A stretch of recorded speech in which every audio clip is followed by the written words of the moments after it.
Yes, thanks for staying with us. We're nearly at the end of the show. A couple of big ones we want to put Kimmy Costa under the microscope. Fans making comments to coaches as they're coming out of the coach's box down to the ground to address at quarter time and three-quarter time. Your thoughts?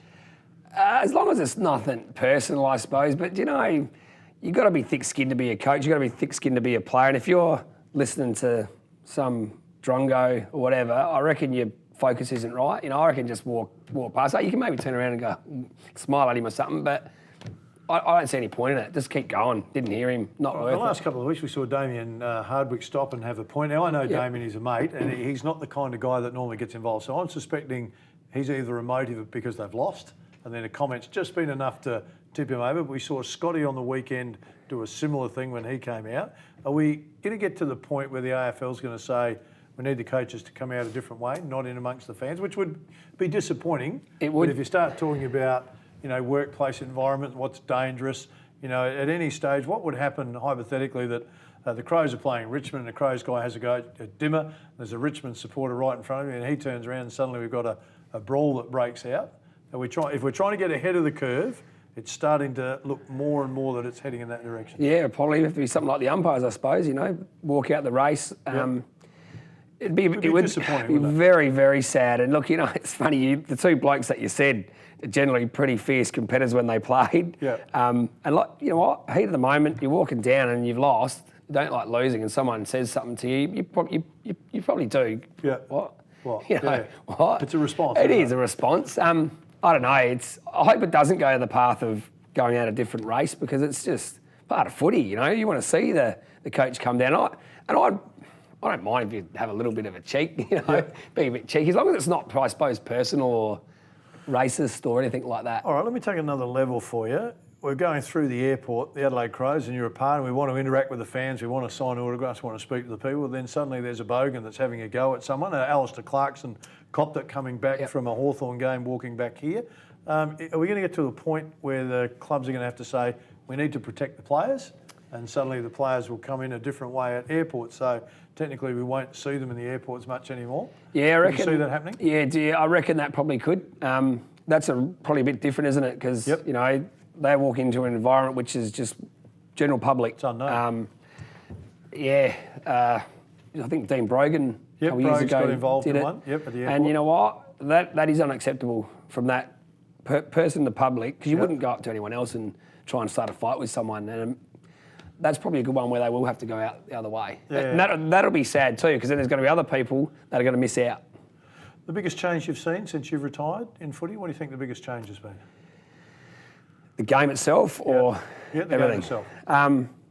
It's generally The speed of the game? gone a lot faster, mate. I used to think they're actually a little bit weak, soft in their approach, but mate, they are running that goddamn hard. That when they hit hard. I just think the game style as well, like terminology I tell you is completely different, but the style of play is just totally different. Is it good? As a spectator, I would say no. I'd rather see a bit more contests and free flowing. You get the whole flood back and so forth, and then run hard forward. I don't really understand. It's not that hard. I wouldn't have thought. Just you play here. You got your general full forward, your general full back.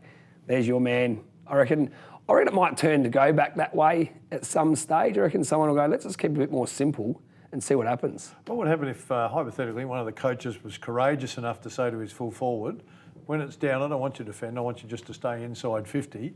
Every now and then there's a quick turnover and they launch one to him and kick a goal. You could see that would start to open up. I mean, they're starting to...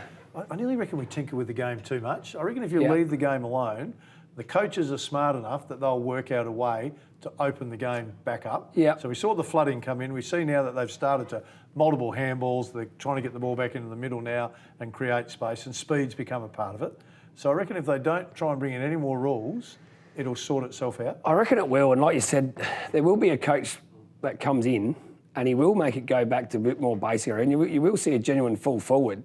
And you might call him a cheat because he's not running down and following his man, but it's probably smart. It's probably smart. You know what? You're going to make mistakes. Mate, we were talking before the show started about now they have the AFL draft. Yep. And we're all talking about the speed of the athlete, whether he can jump this high, how fast he can run, all those things. Are we losing sight of the players that are good with the footy? I mean, if you just based it on that, Darren Jarman is an example. Yep. He wouldn't have got a game. No, he wouldn't Greg have. Williams, one of the greatest of all time, he wouldn't have got a game. No. Are there some good players that the scouts are missing because they've started to become so focused on just the size and speed of the athlete? Yeah, look, I reckon it was really big a while ago. It's probably come back. Eddie Betts probably put small forwards Back in business, which I think's great. But yeah, it's purely designed around, he looks good. He's got a good size. He runs well. He looks like an athlete. It's far too much of that, I reckon. I don't know. There's big money in obviously AFL these days, and you can see even the difference with athletes that don't make it at their chosen sport. They go, you know what? I'll give footy a go, and you know what? They're picked up like that. Yeah. Versus a young kid who's played all his life, loves football, would do anything to play football, and is probably way better. The development in him might only be 1 year or 2 years versus a athlete that you need to put 4 to 5 years in. Who knows? But far too much has gone into, I suppose, pace, how high you jump, and I don't know if that's from sports scientists obviously trying to keep their jobs. I'm not sure. So I reckon you might be getting close to the night there. Hey, Kim, time for us to go. Hope you've enjoyed the show, everybody. Look forward to your company next week. Bye for now.